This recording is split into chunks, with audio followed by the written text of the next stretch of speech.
Stop the pollution. Embrace the solution. Let's celebrate Diwali with a green twist. Diwali, the festival of lights, is much more than just flickering lamps and delicious sweets. It's a moment of reflection, growth, and collective joy. But did you know this beautiful celebration can also impact our environment? Delhi's air quality takes a hit during Diwali, with fireworks, stubble burning, and vehicle emissions pushing PM 2.5 levels through the roof.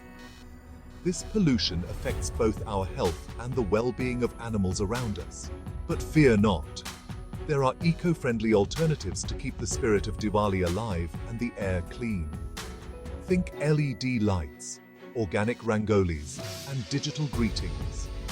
By raising awareness and advocating for stricter regulations, we can protect our environment while honoring our traditions. Imagine a Diwali where the air is as clear as our intentions, where animals are safe and our planet thrives. This balance between cultural traditions and environmental responsibility is crucial for us and future generations. So, as you light your lamps and share sweets this Diwali, remember, it's also a time for renewal and hope. Together, we can make this festival a beacon of sustainability. Wishing you all a joyful, light-filled and eco-friendly Diwali. Stay safe and spread the light.